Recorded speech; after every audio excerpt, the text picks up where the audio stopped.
जय हिंद दोस्तों, स्वागत है आप सभी का अपना परिवार प्रत्युष क्लासेज पर। फ्रेंड्स, आज हम एक नया मॉक टेस्ट देने वाले हैं और ये मॉक टेस्ट नंबर 2 है। इसके पहले हम एक करा चुके हैं, उसका प्लेलिस्ट बना देंगे, देख लीजिएगा। और ये बिहार दरोगा का मॉक टेस्ट है, 100 क्वेश्चन होने वाला है। और फिर अगर आप लोग बिहार एसएससी सीजीएल 4 का इंतज़ार कर रहे हैं, उसका प्रिपरेशन करना चाहते हैं, और फिर बिहार एसएससी इंटर लेवल या फिर बिहार पुलिस का ये सब का, तो मॉक टेस्ट देना शुरू कर दीजिए। क्योंकि इधर का क्वेश्चन उधर के क्वेश्चन ऐसे कर कर के पूछा जाता है, टैली होता है। हम ये सभी का एग्ज़ाम दिए हैं, टेस्ट दिए हैं, तब पता चला है कि इधर का क्वेश्चन उधर का क्वेश्चन इधर ऐसे कर कर के पूछते ही रहता है। तो प्लीज़ देख लीजिएगा वीडियो। चलिए प्रश्न शुरू करते हैं।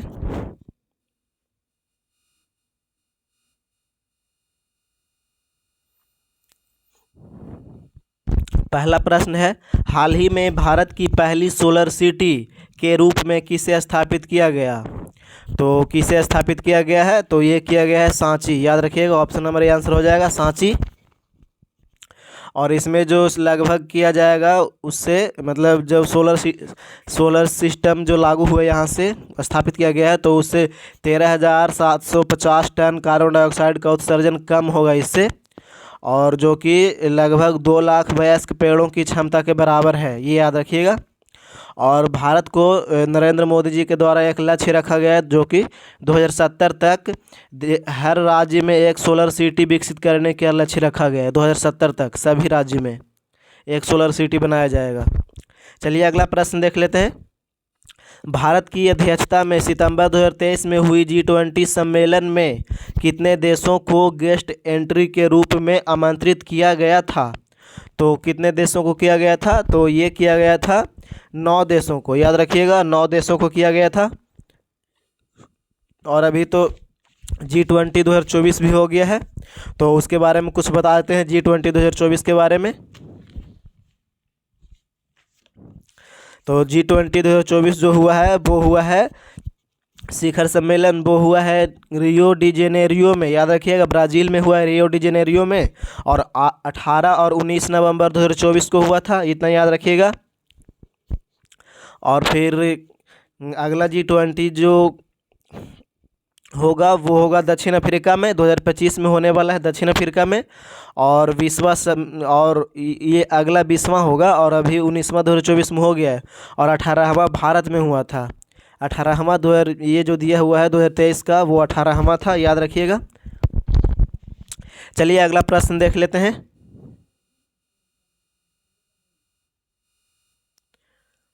अगला प्रश्न है, अंतर्राष्ट्रीय क्रिकेट परिषद ने हाल ही में किस भारतीय बैंक के साथ स्पॉन्सरशिप डील साइन किया है? तो ये साइन किया है इंडस इंड बैंक के द्वारा। याद रखिएगा, ऑप्शन नंबर डी आंसर हो जाएगा इसका, डी।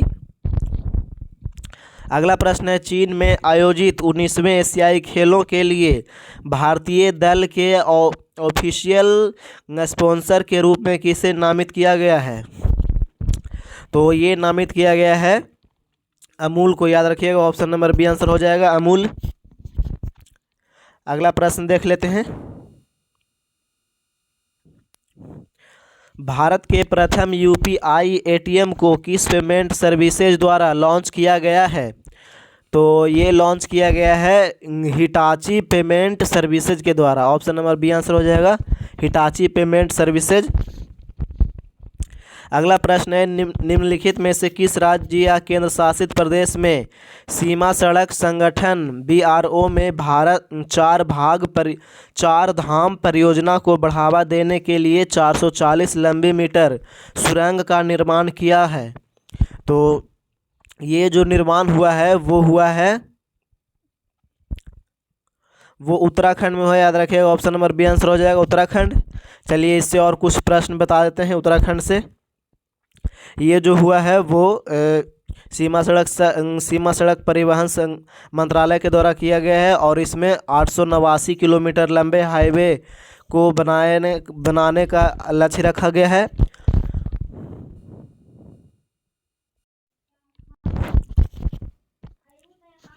तो फिर यहाँ से 4 धामों को जोड़ा जाएगा 889 किलोमीटर के दायरा में। एक धाम है यमुनोत्री, यमुनोत्री जो कि NH 94 है, याद रखिएगा, नेशनल हाईवे 94। और एक है गंगोत्री जो कि NH 108 है, ये भी याद रखिए, नेशनल हाईवे 108 गंगोत्री। और एक है केदारनाथ NH 109 यानी कि नेशनल हाईवे 109। और एक है बद्रीनाथ NH 58। ये सभी को जोड़ा जाएगा ताकि सुरक्षित, सुगम और तेजी आवाजाही हो सके, ये सब याद रखिएगा। और ये चारों धाम जो है वो उत्तराखंड में अवस्थित है, इतना सब याद रखिएगा। चलिए अगला प्रश्न देख लेते हैं। और हिमाचल प्रदेश ये सभी के बारे में आए तो इसके बारे में हम और कुछ बता देते हैं। जैसे कि हिमाचल प्रदेश जो है, हिमाचल प्रदेश के CM मुख्यमंत्री अभी वर्तमान में सुखविंदर सिंह सुक्खू हैं, ये याद रखिएगा। और फिर हिमाचल प्रदेश की राजधानी शिमला है। और हिमाचल प्रदेश की स्थापना 25 जनवरी 1971 को हुआ था। और वर्तमान में इसका राज्यपाल जो है वो शिव प्रताप शुक्ल हैं, ये भी याद रखिएगा। और उत्तराखंड के बारे में कुछ बताते हैं तो उत्तराखंड की राजधानी देहरादून है। और एक गैरसैंण है, 2 राजधानी है। और उत्तराखंड के मुख्यमंत्री जो है वो पुष्कर सिंह धामी हैं। और फिर 9 नवंबर 2000 को उत्तराखंड का स्थापना हुआ था। और वर्तमान में उसका जो राज्य है, मतलब गवर्नर जनरल हैं, राज्यपाल, वो वर्तमान में राज्यपाल हैं लेफ्टिनेंट जनरल गुरमीत सिंह, याद रखिएगा। और एक श्रीनगर जम्मू कश्मीर बच रहा है, तो जम्मू कश्मीर की राजधानी श्रीनगर या जम्मू हो जाएगा, याद रखिएगा। और फिर 31 अक्टूबर 2019 को जम्मू कश्मीर का स्थापना हुआ था। और अभी जम्मू कश्मीर के मुख्यमंत्री की बात करें तो उमर अब्दुल्ला हैं, हाल ही में बने हैं उमर अब्दुल्ला। और फिर राज्यपाल की बात करें तो मनोज सिंह हैं, मनोज सिन्हा, याद रखिए राज्यपाल। चलिए अगला प्रश्न देख लेते हैं। अगला प्रश्न क्या है? अगला प्रश्न है, कृषि मंत्रालय द्वारा भारत का पहला केंद्र शासित प्रदेश जिसे 100% जैविक घोषित किया गया निम्न में से कौन सा है? तो 100% जैविक घोषित किया गया है वो कौन सा है? तो वो हो जाएगा Lakshadweep. Option number B answer हो जाएगा लक्षद्वीप। और लक्षद्वीप की राजधानी की बात करें तो कारावती है, ये भी याद रखिएगा। चलिए अगला प्रश्न देख लेते हैं। और वहीं लद्दाख की बात करें तो इसका राजधानी लेह हो जाएगा। और लद्दाख की स्थापना भी किया गया था 31 अक्टूबर 2019 को ही किया गया था लद्दाख की स्थापना। चलिए अगला प्रश्न देख लिया, निम्न में से कौन सा गुजरात का पशु व्यापार पर्व है? तो पशु व्यापार पर्व की बात करें तो वो हो जाएगा बौथा मेला। ऑप्शन नंबर बी आंसर हो जाएगा बौथा मेला। और ऐसे पशु मेला के लिए तो जाना जाता है सोनपुर का, बिहार का जो सोनपुर मेला लगता है वो फेमस है, याद रखिएगा, बिहार के लिए। अगला प्रश्न देख लेते हैं। और मेला से प्रश्न आया तो और कुछ बता देते हैं। जैसे कि गुजरात में त्यौहार मनाया जाता है, गरबा हो गया, डांडी दरबार हो गया, सामलाजी हो गया, ये सब याद रखिए, गुजरात का ही त्यौहार है। और है फिर भवनाथ मेला एक है, ये भी होता है, पंथ महोत्सव, ये सब गुजरात में मनाया जाता है। और फिर भद्र पूर्णिया, मोढ़ेरा नृत्य महोत्सव, ये सब, कच्छ महोत्सव, बथुआ मेला, ये सब, अम्बुबाची मेला असम में मनाया जाता है। बाकी वो सब जो नाम लिए वो सब गुजरात का था। अम्बुबाची मेला असम में मनाया जाता है। चलिए अगला प्रश्न देख लेते हैं। अगला प्रश्न है, निम्नलिखित, ये तो हो ही गया, अब 9 नंबर। एक सुलभ मुद्रा वह है जिसमें अन्य मुद्राओं के सापेक्ष मूल्यों में किसकी अपेक्षा की जाती है? तो ये किया जाता है, कमी हो जाता है इससे। ऑप्शन नंबर डी आंसर हो जाएगा कमी। अगला प्रश्न देख लेते हैं। अगला प्रश्न है, भारत के निम्नलिखित में से किस पड़ोसी देश में प्रसिद्ध कटास राज मंदिर परिसर है जिसमें कई धर्मों के मंदिर हैं? तो ये हो जाएंगे पाकिस्तान में, ये है। ऑप्शन नंबर डी आंसर हो जाएगा इसका पाकिस्तान, याद रखिएगा। और कुछ बता देते हैं इसके बारे में।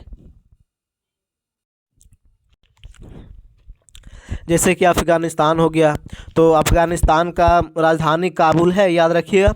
अफ़गानिस्तान का राजधानी काबुल है। और मुद्रा की बात करें तो अफ़गानी हो जाएगा, अफ़गानिस्तान की मुद्रा। और अफ़गानिस्तान के संसद की बात करें तो उसका संसद का नाम शोरा है, याद रखिएगा, शोरा। और एक म्यांमार है, तो म्यांमार की राजधानी हो जाएगा नाव पी ताव, याद रखिएगा, नाव पी ताव राजधानी हो जाएगा।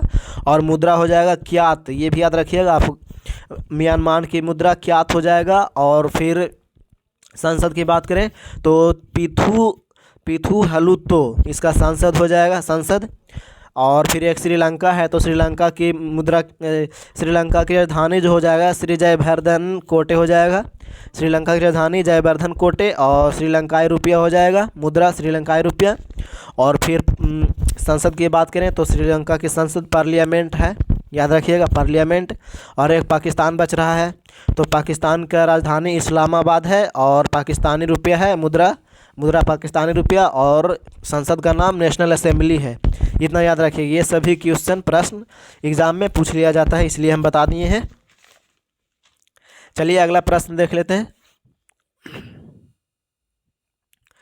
वीडियो अच्छा लग रहा है तो वीडियो को लाइक कीजिए, चैनल को सब्सक्राइब कीजिए, जल्दी से जल्दी 1000 का टारगेट पूरा कीजिए ताकि और हम डिटेल से सोल्यूशन कर सकें, ज़्यादा बेनिफिट आप लोगों को दे सकें। अपने दोस्तों के पास भी शेयर कीजिए। अगला प्रश्न है, किस मुगल बादशाह ने मकसूदाबाद नामक शहर का निर्माण किया था जो बाद में मुर्शिदाबाद के नाम से प्रसिद्ध हुआ? तो ये जो प्रश्न आया है तो इसका आंसर हो जाएगा, ऑप्शन नंबर ए आंसर हो जाएगा अकबर। ऑप्शन नंबर ए होगा अकबर। चलिए अकबर के बारे में और कुछ बता देते हैं, जैसे कि भारत में लंदन के नाम से पहले मुर्शिदाबाद का नाम विख्यात था, याद रखिएगा। तो फिर मुग़ल काल में इसका नाम रखा गया, मकसूदाबाद रखा गया था मुग़ल काल में। और फिर अकबर ने इसे नाम बदल कर फिर कर दिया था। और फिर बाद में बंगाल प्रेसिडेंसी में इसे मुर्शिदाबाद किया गया था, ये भी याद रखिएगा। और फिर उस समय जो था वो नवाब मुर्शिद कुली खान था, ये भी याद रखिएगा। चलिए और कुछ बताते हैं इसके बारे में। एक ऑप्शन नंबर इसमें है शाहजहां है और एक अकबर है, ये सभी। तो अकबर के बारे में बताते हैं। तो अकबर का जो शासनकाल है वो अकबर 27 जनवरी 1556 से 29 अक्टूबर 1605 तक शासन किया था। और इसका जन्म की बात करें तो अकबर का जन्म अक्टूबर 1542 में हुआ था। और ये अकबर जो है हुमायूं का पुत्र था, ये भी याद रखिएगा, हुमायूं का पुत्र। और फिर ये 13 वर्ष की अवस्था में ही गद्दी पर बैठा था, ये भी याद रखिएगा। और कुछ बताते हैं, जैसे कि एक हुमायूं बच रहा है और फिर शाहजहां बच रहा है। तो फिर शाहजहां के बारे में बताते हैं। तो शाहजहां का जो था वो 1628 से 1658 तक शासन किया था। और इसके शासन को ही स्वर्ण युग कहा जाता है। मुग़ल सम्राट के शासनकाल को, किस शासनकाल को स्वर्ण युग कहा जाता है? तो शाहजहां के शासनकाल को, ये याद रखिएगा। और शाहजहां जो है वो मुग़ल सम्राट के 5वां सम्राट था, ये भी याद रखिएगा। और शाहजहां के बचपन का नाम खुर्रम था, ये भी याद रखिएगा। और एक हुमायूं बच रहा है, तो हुमायूं के बारे में भी बताते हैं। हुमायूं जो है उसका जन्म 6 मार्च 508 को काबुल में हुआ था, ये याद रखिएगा। और फिर ये 2 बार शासन किया था, गद्दी पे बैठा था। एक 1530 में से 40 तक रहा था और एक 27 जनवरी 1556 को दिल्ली में बैठा था गद्दी पे। तो फिर उसके बाद फिर सीढ़ी से गिरने पे उसका मौत हो गया था, ये भी याद रखिएगा। और उसकी मृत्यु जो हुआ था 1556 में हो गया था। चलिए अगला प्रश्न देख लेते हैं। 1556 में 27 जनवरी 1556 को दिन पनाह भवन में मृत्यु हुआ था सीढ़ी से गिरने से। अगला प्रश्न है, निम्नलिखित में से किसे गॉस नामक इकाई में पाया जाता है? तो गॉस नामक इकाई की बात करें तो नाभिकीय त्रिज्या हो जाएगा इसका answer. Option number A answer हो जाएगा इसका, नाभिकीय त्रिज्या। चलिए अगला प्रश्न देख लेते हैं।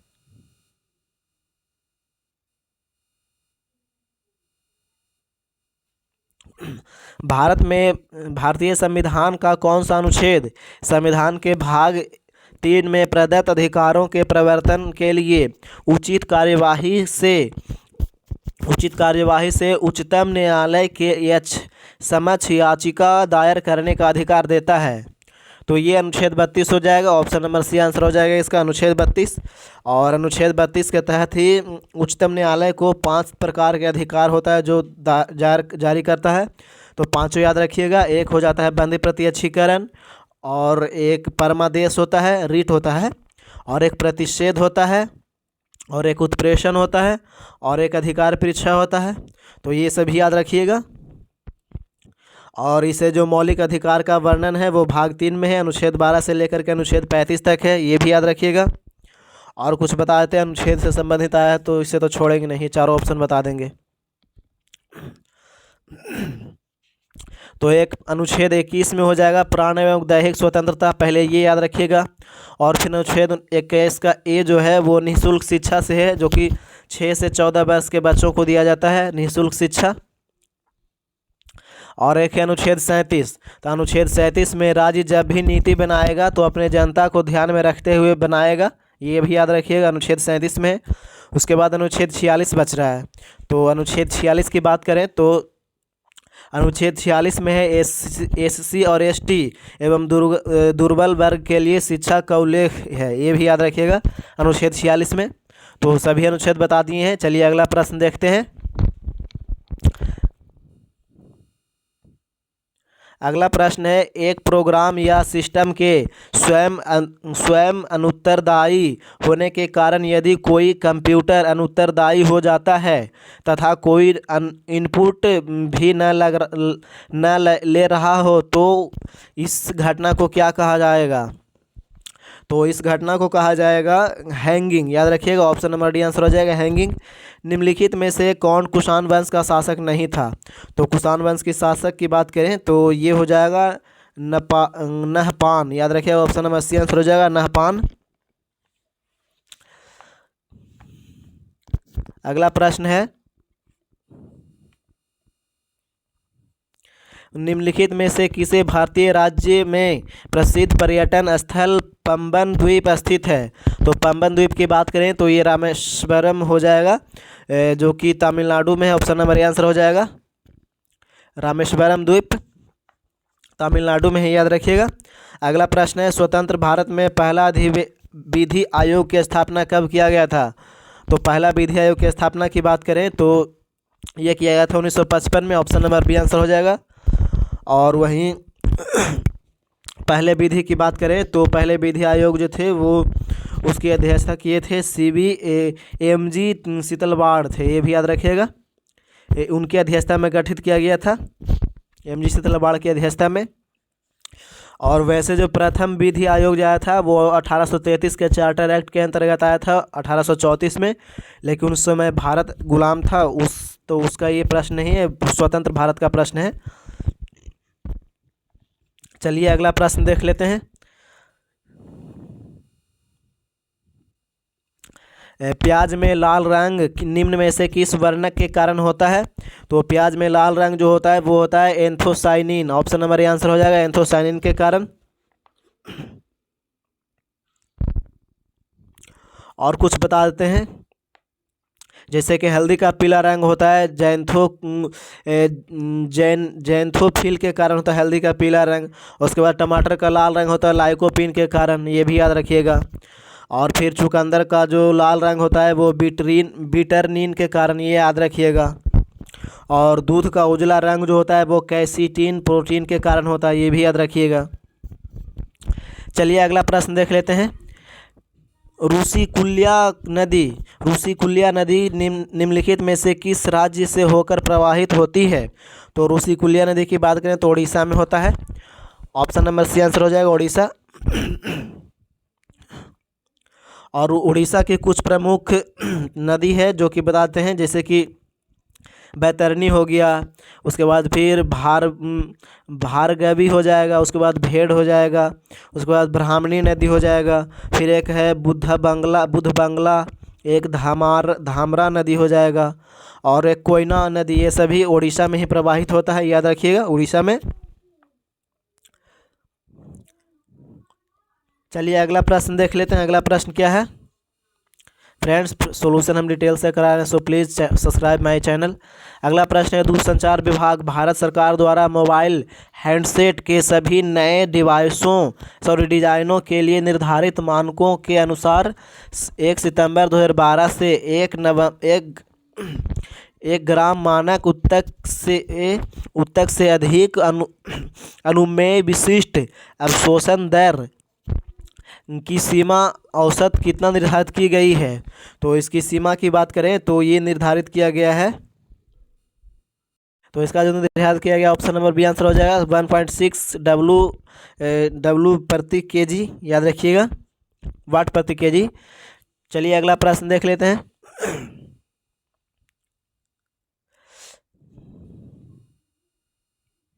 अगला प्रश्न है, रेणुका झील किस राज्य में स्थित है। तो रेणुका झील की बात करें तो ये हिमाचल प्रदेश में है, ऑप्शन नंबर सी आंसर हो जाएगा हिमाचल प्रदेश। अगला प्रश्न है, निम्नलिखित में से कौन ओलंपिक पदक जीतने वाली पहली भारतीय महिला रेसलर बनी है। तो पहलवान है रेसलर, तो इसका आंसर की बात करें तो ये साक्षी मलिक हो जाएंगे, ऑप्शन नंबर सी आंसर है साक्षी मलिक। अगला प्रश्न देख लेते हैं, और ये 2016 में जीते थे, ये भी याद रखिए, ग्रीष्मकालीन ओलंपिक में जीते थे और ये कांस्य पदक जीते थे, ये भी याद रखिएगा। अगला प्रश्न है, विजय अमृतराज और आनंद अमृतराज किस खेल से जुड़े हुए हैं। तो कौन से खेल से जुड़े हुए हैं, तो ये आंसर हो जाएगा long tennis, option number A answer हो जाएगा लॉन्ग टेनिस। खेल खिलाड़ी ये सब पूछा जाता है, कौन सा खिलाड़ी कौन सा खेल से संबंधित है ये सभी, तो उसके बारे में एक वीडियो ला देंगे, देख लीजिएगा आप लोग पूरा। अगला प्रश्न, निम्न में से कौन एमनेस्टी पुस्तक का लेखक है। तो एमनेस्टी पुस्तक की लेखक की बात करें तो ये हो जाएंगे Arvind Adiga, option number D answer हो जाएगा अरविंद अडगिया। अगला प्रश्न है, कंप्यूटर के संदर्भ में उबंटू क्या है। तो उबंटू जो है वो हो जाएगा कैनोनिकल ली द्वारा आयोजित एक ओपन सोर्स ऑपरेटिंग सिस्टम, ये हो जाएगा ऑप्शन नंबर ए आंसर हो जाएगा इसका। अगला प्रश्न देख लेते हैं, निम्नलिखित में से कौन सा एक रोग मुख्यतः एडीज मच्छरों द्वारा फैलाए जाने वाले वायरस के कारण होता है। तो ये जो होता है वो होता है जीका बुखार, ऑप्शन नंबर बी आंसर हो जाएगा जीका बुखार। और आगे प्रश्न देख लेते हैं, नवंबर 2020 में उपराष्ट्रपति द्वारा आभासी रूप में शुरू किया गया अंतर्राष्ट्रीय सातवधानम कार्यक्रम निम्नलिखित से किससे संबंधित है। तो ये जो संबंधित है वो हो जाएगा साहित्य से, ऑप्शन नंबर ए आंसर हो जाएगा साहित्य। अगला प्रश्न देख लेते हैं, निम्नलिखित में से कौन सा एक पारिभाषिक शब्द उन प्रजातियों के लिए उपयुक्त है जो स्थानीय आवास के प्राकृतिक आवास नहीं है लेकिन इस तंत्र में शामिल होते हैं। तो इसका जो आंसर हो जाएगा वो विजातीय हो जाएगा, ऑप्शन नंबर बी आंसर हो जाएगा विजातीय। अगला प्रश्न देख लेते हैं, अगला प्रश्न क्या है, निम्नलिखित में से पारिस्थितिक कॉफ़ी बनाने बागानों को नुकसान पहुंचा सकती है। तो नुकसान जो पहुंचा सकता है वो कॉफ़ी हो जाएगा, इसका आंसर सी हो जाएगा। दोनों के पकने के समय वर्षा होना, ये सभी उनको नुकसान पहुंचा सकता है। और अगला प्रश्न देख लेते हैं, किस संविधान संशोधन के तहत गोवा को पूर्ण राज्य का दर्जा दिया गया था। तो संविधान संशोधन से आंसर आया, तो इसका ऑप्शन तोड़ देंगे सारा कुछ, तो इसका जो आज आंसर हो जाएगा वो हो जाएगा ऑप्शन नंबर 1 56वां संविधान संशोधन हो जाएगा, याद रखिएगा। और 56वां संविधान संशोधन 1987 में हुआ था, ये भी याद रखिएगा। उस समय गोवा को केंद्र शासित प्रदेश से पूर्ण राज्य का दर्जा दिया गया था 1987 में 56वां संविधान संशोधन में। और एक है 61वां संविधान संशोधन, तो 61वां संविधान संशोधन हुआ था 1989 में, और उस समय वोट देने की आयु जो था 21 वर्ष था, तो उसे घटा करके 18 वर्ष कर दिया गया था मतदान देने का उम्र, और ये लोकसभा और विधानसभा में चुनाव में मतदान दे सकता था ये सभी। और एक है 71वां संविधान संशोधन। तो 71वां संविधान संशोधन 1972 में हुआ था, सॉरी 1992 में 71वां संविधान संशोधन 1992 हुआ था। और संविधान में की 8वीं सूची में 3 भाषा जोड़ा गया था, नमक, मणिपुरी और कोंकणी, याद रखिएगा। और ऐसे याद रखने के लिए शॉर्ट फॉर्म में नमक, याद रखिएगा, नमक नमक। तो न से नेपाली हो जाएगा, और म से मणिपुरी हो जाएगा, और क से कोंकणी हो जाएगा, ये याद रखिएगा। और एक है 52वां संविधान संशोधन। तो 52वां संविधान संशोधन की बात करें तो ये 1985 में हुआ था। उस समय 10वीं अनुसूची में दल बदल विरोधी कानून को जोड़ा गया था, 10वीं अनुसूची में। चलिए अगला प्रश्न देख लेते हैं।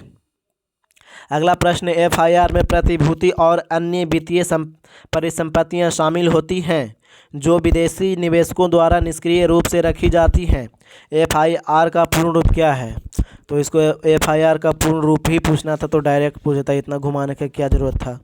तो इसका आंसर हो जाएगा option number B. Option number B answer हो जाएगा फॉरेन पोर्टफोलियो इन्वेस्टमेंट, याद रखिएगा। ऑप्शन नंबर बी आंसर हो जाएगा इसका। चलिए अगला प्रश्न देखते हैं। किसी भी एग्ज़ाम के लिए, सभी एग्ज़ाम के लिए वीडियोस यूज़फुल है, याद रखिएगा, लाभदायक है। चाहे वो बिहार SSC CGL हो, बिहार SSC इंटर लेवल हो, बिहार पुलिस हो, कुछ भी हो, सभी के लिए। तो प्लीज़ सारा वीडियो देखिए। अगला प्रश्न है, किस किले को मराठा साम्राज्य का पहला स्तंभ माना जाता है? तो ये माना जाता है पन्हाला, याद रखिएगा। ऑप्शन नंबर बी आंसर हो जाएगा इसका, सॉरी सी होगा इसका आंसर, सी हो जाएगा प्रचंडगढ़, याद रखिएगा इसका आंसर प्रचंडगढ़ होगा। और इसका जो अपना सैन्य अभ्या अंतर्गत आता था वो 1644 में बनाया गया था शिवाजी के द्वारा सर्वप्रथम, और बीजापुर में हुआ था, ये भी याद रखिएगा।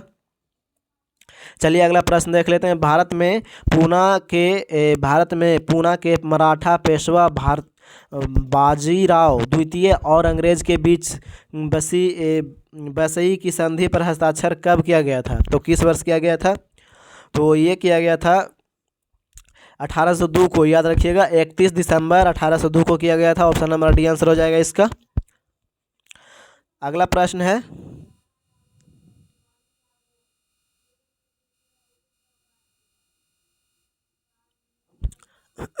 भारतीय वन्यजीव संरक्षण अधिनियम 1972 निम्नलिखित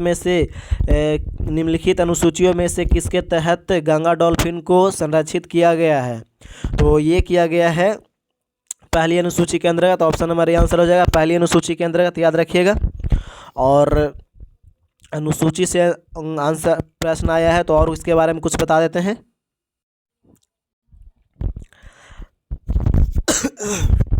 सॉरी, 5वीं अनुसूची की बात करें तो ये 5वीं अनुसूची में है, अनुसूचित क्षेत्रों और जनजातियों के प्रशासन से संबंधित है, और उसके नियंत्रण से प्रावधान है 5वीं अनुसूची में। और 5वीं अनुसूची के अनुच्छेद की बात करें तो अनुच्छेद 244 से 44 का एक है, याद रखिएगा 5वीं अनुसूची में। और एक है तीसरी अनुसूची। तो तीसरी अनुसूची की बात करें तो इसमें शपथ का प्रावधान, याद रखिएगा, जो कि राज्य संघ राज्य मंत्री हो गया, संसद हो गया, राज्य विधानमंडल हो गया, फिर सदस्य इसके जो होते हैं प्रत्याशी जो चुने जाते हैं, और न्यायाधीश आदि ये जो शपथ लेते हैं उनका प्रावधान है तीसरी अनुसूची में। और एक 7वीं अनुसूची बच रहा है, तो 7वीं अनुसूची में है संघ सूची और राज्य सूची और समवर्ती सूची, ये सभी है 7वीं अनुसूची में है। और ये जो अनुच्छेद है इसका 7वीं अनुसूची का अनुच्छेद 246 है, याद रखिएगा 7वीं अनुसूची में। सॉरी, चलिए अगला प्रश्न देख लेते हैं। अगला प्रश्न है, तेंगबोचे मठ किस देश में या भारत के किस राज्य में स्थित है? तो तेंगबोचे मठ की बात करें तो ये नेपाल में है। ऑप्शन नंबर सी आंसर हो जाएगा इसका, नेपाल। चलिए अगला प्रश्न देख लेते हैं।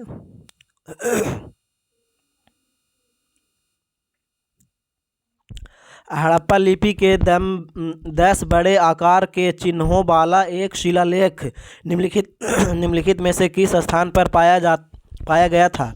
तो ये पाया गया था Dholavira. Option number C answer हो जाएगा इसका। अगला प्रश्न है वर्किंग विद कॉमरेड नामक पुस्तक के लेखक का नाम क्या है। तो इसका जो लेखक हो जाएंगे वो हो जाएंगे अरुंधति राय। ऑप्शन नंबर सी आंसर हो जाएगा अरुंधति राय। अगला प्रश्न है यदि एन परमाणु का ऊर्जा स्तर सूचकांक है तो एम कक्षक के लिए एन के बराबर क्या होगा। तो इसका जो आंसर हो जाएगा वो हो जाएगा ऑप्शन नंबर बी हो जाएगा। याद रखिएगा ऑप्शन नंबर बी। वैसे बनता है, निकलता है, इसका फॉर्मूला होता है 2n² ऐसे कर करके निकलता है। और याद रखिएगा KLMN ऐसे करके एक होता है ये सभी, तो उससे हो जाएगा। तो इसका आंसर ऑप्शन नंबर बी हो जाएगा। अगला प्रश्न देख लेते हैं। निम्नलिखित में से कौन फारसी, अरबी और तुर्की के साथ ही संस्कृत, हिंदी और राजस्थानी का प्रमुख विद्वान थे। तो विद्वान की बात करें तो ये थे अब्दुल रहीम खान खाना। ऑप्शन नंबर डी आंसर हो जाएगा अब्दुल रहीम खान खाना। अगला प्रश्न है सेवेलियर ऑफ द ऑर्डर्स एट डेस लेट्रेस सम्मान से सम्मानित होने वाले प्रथम भारतीय अभिनेता कौन हैं। तो कौन हो जाएंगे, तो ये हो जाएंगे शिवाजी गणेशन। याद रखिएगा ऑप्शन नंबर ए आंसर हो जाएगा शिवाजी गणेशन। और ये तमिलनाडु राज्य के हैं, ये भी याद रखिएगा। और ये फ्रांस के सर्वोच्च सम्मान है, तो और ये 1995 में दिया गया था, ये भी याद रखिएगा। चलिए अगला प्रश्न देख लेते हैं। अगला प्रश्न है बाल गंगाधर तिलक द्वारा संपादित कौन सा समाचार पत्र ब्रिटिश शासन के सबसे कटु आलोचकों में से एक था। तो ये था केसरी। याद रखिएगा ऑप्शन नंबर सी आंसर हो जाएगा केसरी। चलिए अगला प्रश्न देख लेते हैं।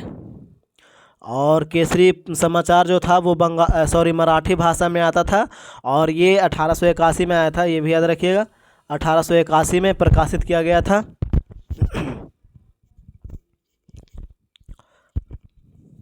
चलिए अगला प्रश्न देख लेते हैं।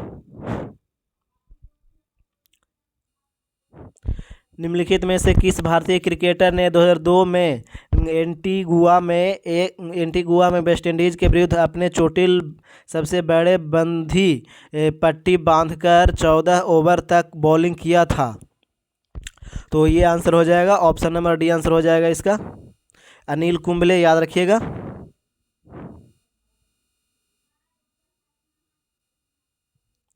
अगला प्रश्न है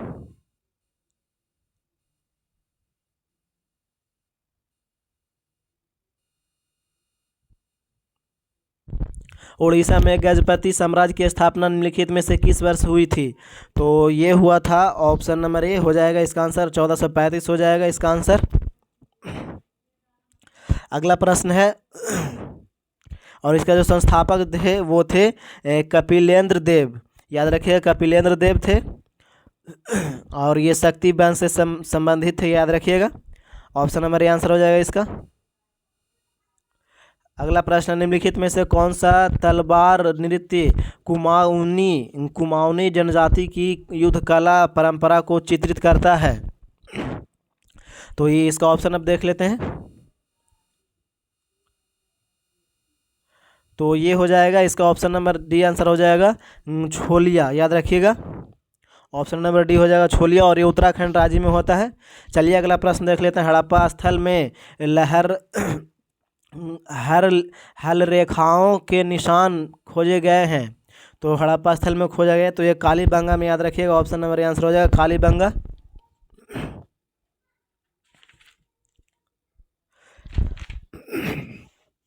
अगला प्रश्न देख लेते हैं। मोतीलाल नेहरू की अध्यक्षता में भारतीय संविधान के मसौदे को तैयार करने के लिए किस वर्ष एक समिति का गठन किया गया था। तो ये किया था 1928 में। ऑप्शन नंबर सी आंसर हो जाएगा 1928। चलिए अगला प्रश्न देख लेते हैं।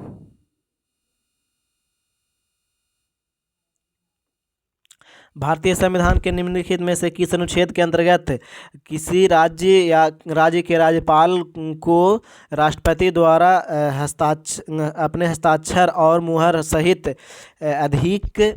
अधिपत्र द्वारा नियुक्त किया जाता है। तो किसके द्वारा किया जा सकता है। तो इसका आंसर हो जाएगा इसका जो आंसर हो जाएगा वो ऑप्शन नंबर डी आंसर हो जाएगा। याद रखिएगा ऑप्शन नंबर डी अनुच्छेद 155।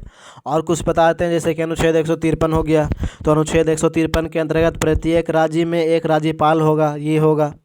और अनुच्छेद 154 हो गया, तो अनुच्छेद 54 में जो है अनुच्छेद 54 के अंतर्गत जो राज्यपाल की राज्य की कार्यपालिका शक्ति राज्यपाल में निहित होती है, ये याद रखिएगा अनुच्छेद 154 में।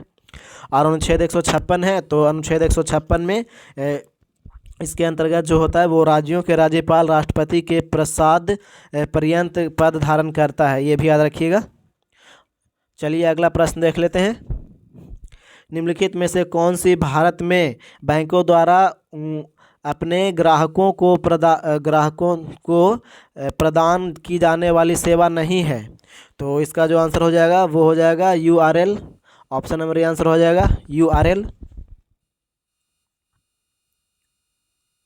अगला प्रश्न है, किसी जीव के आधार युग्म अनुक्रम में परिवर्तन की प्रक्रिया क्या कहलाती है? तो ये कहलाता है उत्परिवर्तन। ऑप्शन नंबर डी आंसर हो जाएगा उत्परिवर्तन। और उत्परिवर्तन के सिद्धांत की बात करें तो ह्यूगो डी ब्रिज दिए थे 1901 में, ये भी याद रखिएगा 1901 में दिए थे, 1901 में ह्यूगो डी ब्रिज। अगला प्रश्न है चक्रवात अम्फान भारत में कब आया था? तो ये आया था चक्रवात अम्फान जो आया था वो मई 2020 में आया था। ऑप्शन नंबर डी आंसर हो जाएगा मई 2020। अगला प्रश्न है, निम्नलिखित में से कौन सा स्तूप उत्तर प्रदेश राज्य में स्थित नहीं है? नहीं के बारे में बोल रहा है, तो इसका जो आंसर हो जाएगा वो भरहूत हो जाएगा। ऑप्शन नंबर ए आंसर हो जाएगा इसका भरहूत। तो भरहूत जो कहाँ है वो हो जाएगा वो मध्य प्रदेश में, याद रखिएगा मध्य प्रदेश में है। और ये बौद्ध स्तूप है, ये भी याद रखिएगा। और इसका जो खोजा गया था वो 1873 में बताया गया था। अलेक्जेंडर कनिंघम ने इसे खोजा था, पता लगाया था, ये भी याद रखिएगा। और एक बच रहा है चौखंडी स्तूप। तो ये जो है वो धामेक में है, ये याद रखिएगा, सारनाथ में, ये याद रखिएगा। चलिए अगला प्रश्न देख लेते हैं। अगला प्रश्न है, हिल स्टेशन माथेरान किस राज्य में स्थित है? तो माथेरान की बात करें तो ये हो जाएगा Maharashtra. Option number B answer हो जाएगा महाराष्ट्र। अगला प्रश्न है, निम्नलिखित में से कौन तिलहन की श्रेणी के अंतर्गत नहीं आता है? नहीं के बारे में बोल रहा है, तो इसका जो आंसर हो जाएगा वो हो जाएगा जय, याद रखिएगा। ऑप्शन नंबर बी आंसर हो जाएगा जय।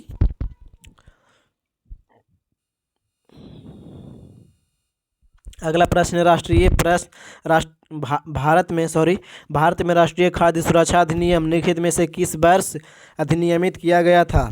तो ये किया गया था 2013 में। ऑप्शन नंबर डी आंसर हो जाएगा 2013। राष्ट्रीय खाद्य सुरक्षा अधिनियम 2013 के तहत किया गया था और 10 सितंबर 2013 को अधिसूचित किया गया था, ये भी याद रखिएगा। अगला प्रश्न है, रामोजी फिल्म सिटी किस शहर के निकट स्थित है? तो रामोजी फिल्म सिटी की बात करें तो ये हो जाएगा Hyderabad. Option number C answer हो जाएगा इसका हैदराबाद।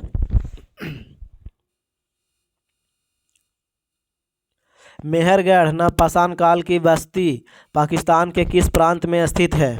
तो ये पाकिस्तान के किस प्रांत में स्थित है? तो ये हो जाएगा बलूचिस्तान हो जाएगा इसका answer. Option number C answer हो जाएगा बलूचिस्तान। और वहीं नवपाषाण काल की बात करें तो ये 7,000 ईसा पूर्व से 3300 ईसा पूर्व के बीच का है, ये माना जाता है अवशेष इसका। चलिए अगला प्रश्न देख लेते हैं। वीडियो अच्छा लग रहा है तो वीडियो को लाइक कीजिए, चैनल को सब्सक्राइब कीजिए और जल्दी से जल्दी 1000 सब्सक्राइबर का टारगेट आप लोग पूरा कीजिए ताकि इससे ज़्यादा और कुछ हम बताएं, पूरा अच्छे से डिटेल से सॉल्यूशन देंगे और अच्छे से। अगला प्रश्न है, उदयगिरी और खंडगिरी की प्रसिद्ध गुफाएं कहाँ स्थित है? तो उदयगिरी और खंडगिरी की बात करें तो ये उड़ीसा में है। ऑप्शन नंबर सी आंसर हो जाएगा उड़ीसा। अगला प्रश्न है, भारतीय संविधान का निम्नलिखित में से कौन सा अनुच्छेद अस्पृश्यता को समाप्त करता है? तो ये अनुच्छेद 17 हो जाएगा। ऑप्शन नंबर सी आंसर हो जाएगा अनुच्छेद 17। और अनुच्छेद से संबंधित प्रश्न आया है तो इसके बारे में और हम कुछ बता देते हैं। जैसे कि अनुच्छेद 18 हो गया और एक 20 हो गया, ये सभी अनुच्छेद। तो ये सभी के बारे में बताते हैं। पहला तो ये समानता का अधिकार जो है वो अनुच्छेद 14 से 18 तक है, ये याद रखिएगा। उसके बाद फिर अनुच्छेद 20 एक हो गया। तो अनुच्छेद 20 में है अपराधों के लिए दोष सिद्धि हो जाएगा अनुच्छेद 20 में, याद रखिएगा। उसके बाद फिर अनुच्छेद 18 एक है। तो अनुच्छेद 18 में जो है वो उपाधियों का अंत है और इसके द्वारा राष्ट्रपति के आज्ञा पर होता है, याद रखिएगा। राष्ट्रपति के आज्ञा पर होता है ये कुछ, जैसे कि आप किसी देश से कुछ लेते हैं नागरिक सम्मान वगैरह ये सब अवार्ड, तो आपको राष्ट्रपति से लेना पड़ेगा। तो ये अनुच्छेद 18 के तहत ये सब होता है, राष्ट्रपति से आज्ञा लेकर के। और एक है अनुच्छेद 17, तो अस्पृश्यता का अंत है, ये याद रखिएगा। और एक 16 अनुच्छेद होता है, अनुच्छेद 16, तो उसमें लोक नियोजन के विधि विषय में अवसर की समानता है, याद रखिएगा अनुच्छेद 16 में। और एक अनुच्छेद 19 है। तो अनुच्छेद 19 में बोलने की स्वतंत्रता हो गया। अनुच्छेद 19 में 5-6 हो गया इसमें, जैसे कि अनुच्छेद 19 की 1 होता है तो उसमें बोलने की स्वतंत्रता हो गया, प्रेस की स्वतंत्रता हो गया अनुच्छेद 19 के ए में। अनुच्छेद 19 के बी में हो जाएगा शांतिपूर्ण सभा करने का, बिना हथियार के आप शांतिपूर्ण सभा कर सकते हैं। अनुच्छेद 19 के सी में हो जाएगा संघ बनाने की स्वतंत्रता। अनुच्छेद 19 के डी हो जाएगा देश में घूमने की स्वतंत्रता। अनुच्छेद 19 के ई में हो जाएगा किसी क्षेत्र में निवास करने की अधिकार हो जाएगा। और अनुच्छेद जी एक होता है तो उसमें व्यापार एवं जीविका चलाने की स्वतंत्रता हो जाएगा। और अनुच्छेद एफ एक होता है तो उसको निश्चित कर दिया गया था, ये याद रखिएगा। उसमें था संपत्ति का अधिकार था, उसको हटा दिया गया था, याद रखिएगा अनुच्छेद 19 के एफ में था। चलिए अगला प्रश्न देख लेते हैं। तो इसका answer option number C answer हो जाएगा इसका, अनुच्छेद 17 हो जाएगा। इसमें अस्पृश्यता का समाप्त होता है, अंत होता है। चलिए अगला प्रश्न देख लेते हैं। अगला प्रश्न है, सीधी रेखा में चलने वाली वस्तु द्वारा उत्पन्न की गई शक्ति ज्ञात करने के लिए बल को कितना गुना किया जा सकता है। तो बल को कितना गुना किया जा सकता है, तो ये हो जाएगा ऑप्शन नंबर ए आंसर हो जाएगा वेग। और याद रखिएगा ऑप्शन नंबर ए आंसर हो जाएगा वेग। और इसका चलिए अगला प्रश्न देख लेते हैं। अगला प्रश्न, निम्नलिखित में से कौन सा शहर गंगा नदी के तट पर गंगा नदी के मार्ग पर स्थित नहीं है। नहीं के बारे में बोल रहा है, तो ये लखनऊ हो जाएगा। ऑप्शन नंबर सी आंसर हो जाएगा लखनऊ। लखनऊ जो है वो गोमती नदी के किनारे अवस्थित है, याद रखिएगा गोमती नदी के किनारे।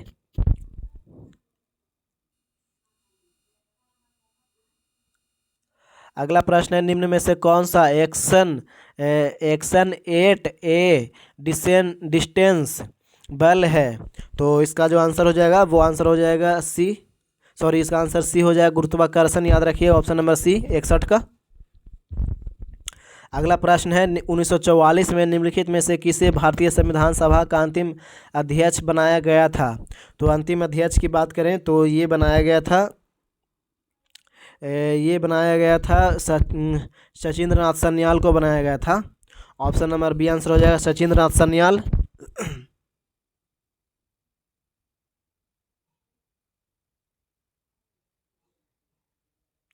नहीं जी, ये जो बनाया गया था 1946 में वो सच्चिदानंद सिन्हा को बनाया गया था, याद रखिएगा अस्थायी अध्यक्ष के रूप में सच्चिदानंद सिन्हा को बनाया गया था।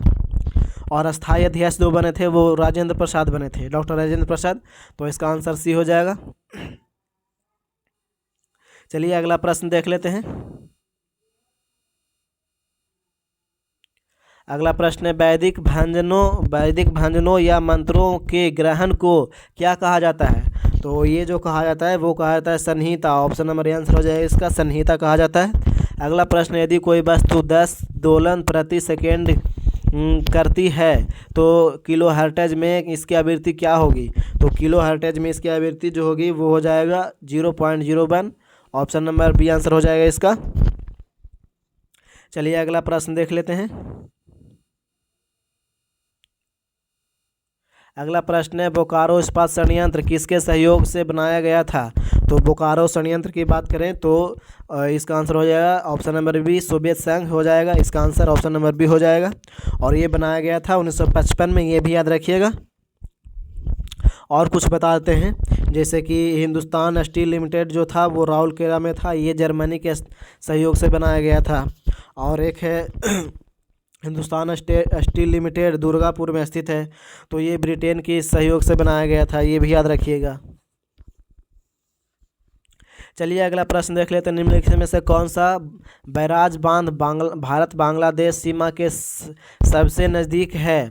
तो सीमा के सबसे नज़दीक की बात करें तो ये फरक्का हो जाएगा, ऑप्शन नंबर ए आंसर हो जाएगा फरक्का। और ये परियोजना जो आया था 1963 में शुरू हुआ था और 1975 में पूर्ण तरह से बनकर तैयार हुआ था। और ये गंगा और हुगली नदी के प्रणाली पर स्थित है, ये भी याद रखिएगा, गंगा और हुगली नदी पे स्थित है। और इस परियोजना को जो है वो मुर्शिदाबाद ज़िले में स्थित है, ये भी याद रखिएगा, पश्चिम बंगाल के मुर्शिदाबाद ज़िला में। चलिए अगला प्रश्न देख लेते हैं। अगला प्रश्न क्या है? निम्नलिखित में से कौन सा विषय विषम भारतीय संविधान की 11वीं सूची में शामिल किया गया है? तो कौन सा विषय भारतीय संविधान के 11वां सूची में शामिल किया गया है? तो ये हो जाएगा ऑप्शन नंबर सी आंसर हो, स्वास्थ्य और स्वच्छता, याद रखिएगा, ऑप्शन नंबर सी आंसर हो जाएगा इसका। और 11वीं सूची की बात करें तो 73वां संविधान संशोधन के माध्यम से जोड़ा गया था 1993 में, ये भी याद रखिएगा। और इसमें पंचायती राज संस्थाओं के कार्य करने के लिए 29 विषय प्रदान किया गया है, ये भी याद रखिएगा, 29 विषय। और उसी में से एक है 29वां में है स्वास्थ्य और स्वच्छता भी एक है, याद रखिएगा। चलिए अगला प्रश्न देख लेते हैं। डीएनए किस पर हाइपरक्रोमोसिटी है, सिटी को दर्शाता है? तो ये दर्शाता है heating, option number A answer हो जाएगा हीटिंग, याद रखिएगा। अगला प्रश्न है, एक राष्ट्रीय एकता के लिए इंदिरा गांधी पुरस्कार किसके द्वारा प्रदान किया जाता है? तो ये प्रदान किया जाता है भारतीय राष्ट्रीय Congress, option number A answer हो जाएगा भारतीय राष्ट्रीय कांग्रेस। वीडियो अच्छा लग रहा है तो प्लीज़ वीडियो को लाइक कीजिए, चैनल को सब्सक्राइब कीजिए और अपने दोस्तों के पास भी शेयर कीजिए। चलिए अगला प्रश्न देखते हैं। अगला प्रश्न क्या है? वर्ष 2018 में उद्यम अभिलाषा निम्न में से किसके द्वारा शुरू किया गया एक राष्ट्रीय स्तर का उद्यमशीलता जागरूकता अभियान है? तो ये अभियान है सिडबी के द्वारा, ऑप्शन नंबर बी आंसर हो जाएगा सिडबी, याद रखिएगा। सिडबी का फुल फॉर्म भी पूछ लिया जाता है, तो इसका फुल फॉर्म होता है small industries development bank of India, याद रखिएगा। और इसका जो स्थापना किया गया था वो 2 अप्रैल 1970 को हुआ था, सिडबी का स्थापना, ये भी याद रखिएगा। चलिए अगला प्रश्न देख लेते हैं। भारतीय विशिष्ट पहचान प्राधिकरण मंत्रालय के अंतर्गत आता है, तो कौन सा मंत्रालय के अंतर्गत एक संवैधानिक प्राधिकरण है? तो ये हो जाएगा इलेक्ट्रॉनिक और सूचना प्रौद्योगिकी मंत्रालय, ऑप्शन नंबर डी आंसर हो जाएगा इसका। चलिए अगला प्रश्न देख लेते हैं। अल्जाइमर रोग के कारण मानव शरीर का कौन सा अंग प्रभावित होता है? तो अल्जाइमर रोग के कारण जो होता है वो होता है मस्तिष्क, ऑप्शन नंबर डी आंसर हो जाएगा इसका। अगला प्रश्न देखते हैं। 1975 की रात में इंदिरा गांधी को राष्ट्रपति फखरुद्दीन अली अहमद से आपातकाल लगाने की सिफारिश की गई थी, तो कब किया गया था? छोटा डेट पूछ रहा है, तो इसका आंसर हो जाएगा 25 जून, ऑप्शन नंबर ए आंसर हो जाएगा 25 जून। और ऐसे भी हो सकता है कि पहली बार आपातकाल के जो लगा था वो कब लगा था? 1975 में, तो 25 जून को लगा था, याद रखिएगा। चलिए अगला प्रश्न देख लेते हैं। अगला प्रश्न क्या है?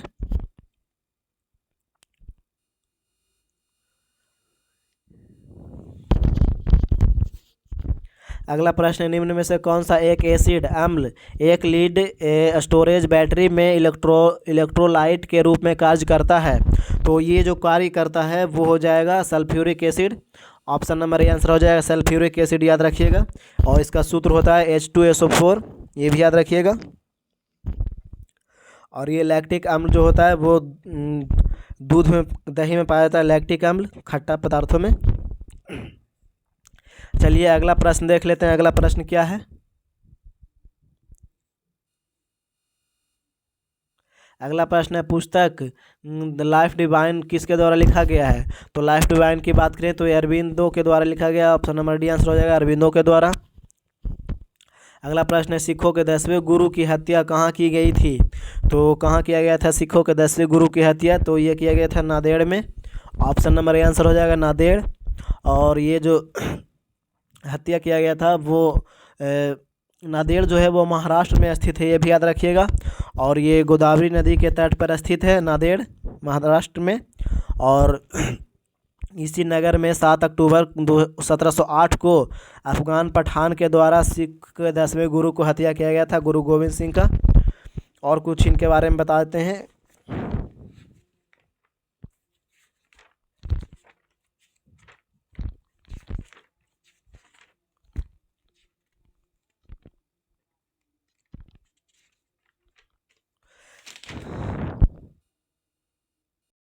जैसे गुरु गोविंद सिंह जो थे वो उनका निवास स्थान था आनंदपुर या आनंदपुर साहिब, याद रखिएगा।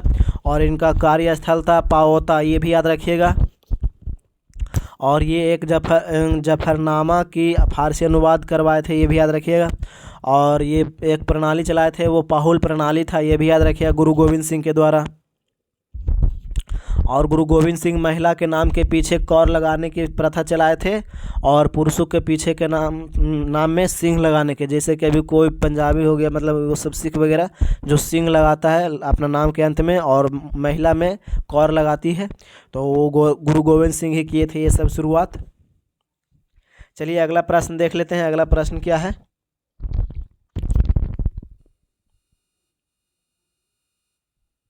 अगला प्रश्न है वाक्य ग्रॉस नेशनल हैप्पीनेस पहली बार कहाँ निर्मित किया गया था। तो ये पहली बार निर्मित किया गया था भूटान में, याद रखिएगा। ऑप्शन नंबर सी आंसर हो जाएगा भूटान। अगला प्रश्न निम्नलिखित में से कौन सा ऊष्मा स्थानांतरण को करने का तरीका है। तो ऊष्मा स्थानांतरण करने का तरीका ऑप्शन नंबर ए आंसर हो जाएगा कन्वेक्शन, याद रखिएगा कन्वेक्शन। अगला प्रश्न है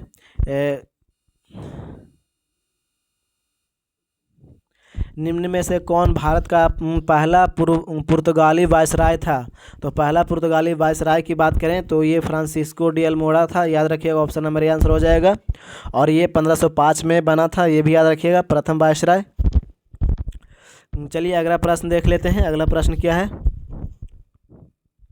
अगला प्रश्न निम्न में से कौन सा राज्य वर्ष 2000 में बनाया गया था। तो ये उत्तराखंड बना था, याद रखिएगा। ऑप्शन नंबर डी आंसर हो जाएगा उत्तराखंड। और अगला प्रश्न देख लेते हैं। 30 जून 2020 तक भारतीय संविधान की प्रस्तावना में संशोधित किया जा चुका है। तो कितना बार किया गया है प्रस्तावना में संशोधित। तो ये किया गया है एक बार। ऑप्शन नंबर ए आंसर हो जाएगा एक बार, जो कि 42वां संविधान संशोधन 1976 के द्वारा किया गया था संशोधन इसमें। और इसमें 3 शब्द जोड़ा गया था, वो था एक था समाजवादी, एक पंथ निरपेक्ष, और एक राष्ट्र की अखंडता, ये शब्द जोड़ा गया था। चलिए अगला प्रश्न देख लेते हैं। अगला प्रश्न क्या है। अगला प्रश्न है किस वर्ष राजकुमार सलीम ने मुगल तख्त पर चढ़ाई की थी। तो ये मुगल तख्त पर चढ़ाई किए थे। ऑप्शन नंबर ए आंसर हो जाएगा 1605 में। हाँ 1605 ऑप्शन नंबर ए आंसर हो जाएगा। और ये जहांगीर के शासनकाल में किया था, ये भी याद रखिएगा। अगला प्रश्न देख लेते हैं। अगला प्रश्न क्या है। प्लीज़ वीडियो को लाइक कीजिए मेरे दोस्त, चैनल को सब्सक्राइब कीजिए, बहुत मेहनत लग रहा है वीडियो बनाने में। और जल्दी से जल्दी 1000 सब्सक्राइबर का टारगेट पूरा कीजिए, और डिटेल से हम सोल्यूशन करेंगे फिर। और फिर सारा टेस्ट देंगे, जो उसका PDF देंगे हम टेलीग्राम पे फ्री में ही। अगला प्रश्न है निम्नलिखित में से कौन सा कोरोमंडल तट के किनारे स्थित है। तो कोरोमंडल तट के किनारे स्थित है वो हो जाएगा Tuticorin. Option number A answer हो जाएगा इसका तूतीकोरिन, याद रखिएगा। और ये आंध्र प्रदेश और तमिलनाडु के तट पर स्थित है। कोरोमंडल तट दोनों के बीच में आता है। अगला प्रश्न देख लेते हैं। मगरमच्छों में हार्ट चेम्बर होता है। तो हार्ट चेम्बर की बात करें तो वो होता है 4। ऑप्शन नंबर बी आंसर हो जाएगा 4 होता है। अगला प्रश्न है जयप्रकाश नारायण को प्रेम पूर्वक किसके रूप में जाना जाता है। तो जयप्रकाश नारायण को जाना जाता है लोकनायक। ऑप्शन नंबर बी आंसर हो जाएगा लोकनायक के रूप में जाना जाता है, याद रखिएगा।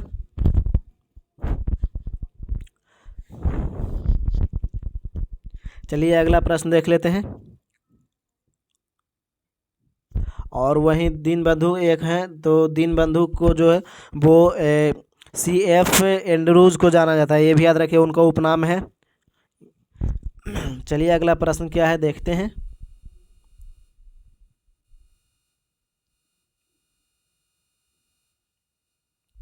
अगला प्रश्न है, निम्नलिखित में से अधिकतम कार्बन डाइऑक्साइड उत्सर्जन के संदर्भ में देशों का सही क्रम कौन सा है?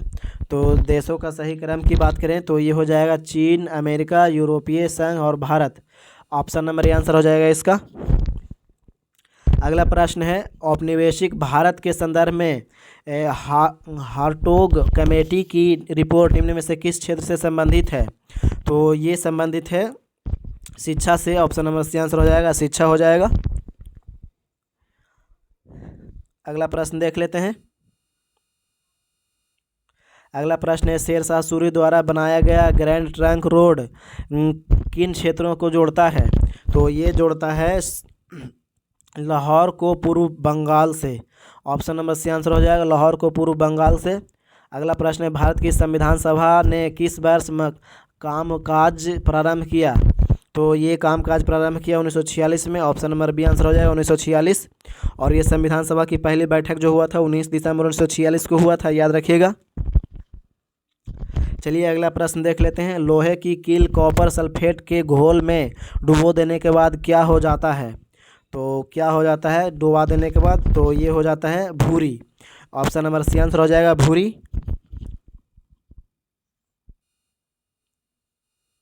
अगला प्रश्न है, निम्न में से किस पदार्थ की गंध एथनोइक एसिड जैसी होती है? तो एथनोइक जैसी कौन सी पदार्थ का होता है? तो ये सिरका हो जाएगा। ऑप्शन नंबर सी आंसर हो जाएगा इसका, सिरका। अगला प्रश्न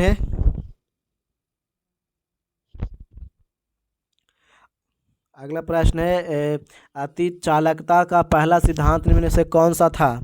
तो अति चालकता का सिद्धांत जो है वो था लंदन सिद्धांत हो जाएगा। ऑप्शन नंबर बी आंसर हो जाएगा इसका, लंदन सिद्धांत।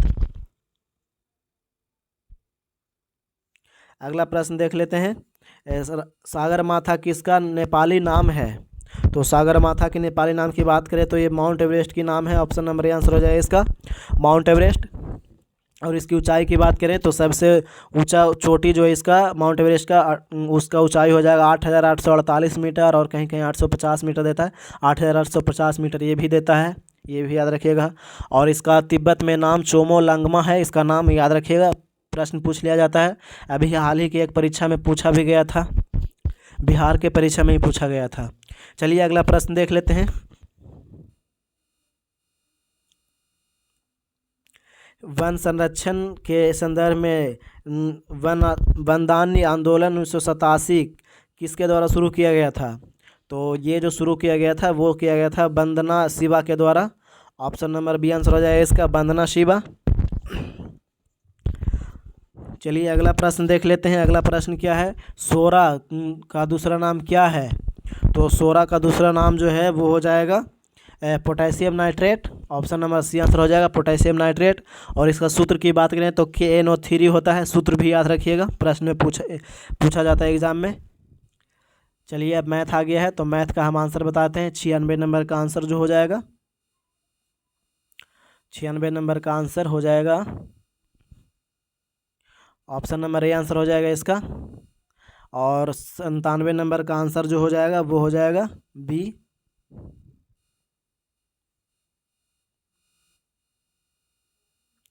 और 98 नंबर के आंसर की बात करें तो इसका आंसर हो जाएगा बी। और अगला इसका देख लेते हैं। 99 नंबर के आंसर की बात करें तो इसका ये आंसर हो जाएगा 70 रुपया। और अब लास्ट क्वेश्चन है तो इसका आंसर बताते हैं, इसका आंसर हो जाएगा डी।